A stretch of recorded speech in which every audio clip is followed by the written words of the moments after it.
Sir ఇప్పుడు మనం మామూలుగా చూసుకుంటే ఇప్పుడు భూసేకరణ సమయంలో భూమి ఏదైతే ప్రభుత్వం కోరినప్పుడు అట్లాంటి సమయంలో మనం కొన్ని అభ్యంతరాలు చెప్పాలనుకుంటాం. అంటే ఒక్కొక్కసారి విస్తీర్ణ సమస్య అవ్వచ్చు, లేకపోతే దానికి సంబంధించిన ఏది నష్టపరిహారం చెల్లించే అవకాశం అవ్వచ్చు.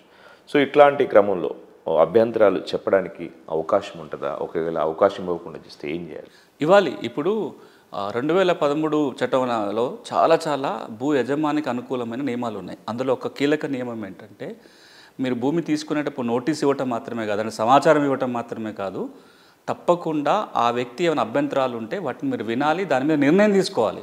చాలా చోట్ల ఇప్పుడు నా దాంట్లోకి వెళ్ళి ఒక రోడ్డు వేస్తున్నారు, దానివల్ల నా భూమి 2 ముక్కలు అవుతుంది, అటు కొంచెం ఇటు కొంచెం పోతుంది, నా వల్ల నష్టం జరుగుతుంది, లేదా ఈ రోడ్డు ఇక్కడ నుంచి కాకుండా ఇంకొక చోటు నుంచి వేసే అవకాశం ఉంది, రకరకాల అభ్యంతరం చెప్పొచ్చు. లేదా ఆ భూమి రికార్డు నా పేరు లేదు కానీ నేనే యజమానిని, కాంపెన్సేషన్ ఇంకెవరకు పోయేలాగా ఉంది.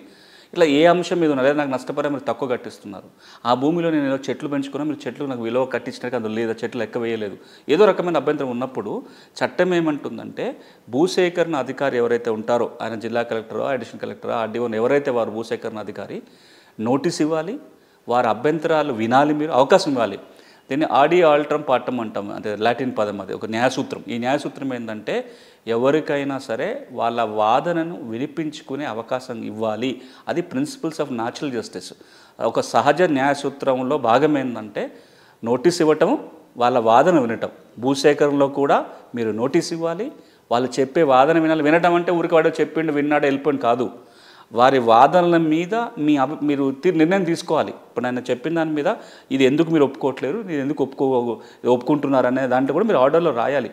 ఇది చేయకపోతే వాళ్ళకి అవకాశం ఇచ్చినట్టుగా భావించడానికి లేదు.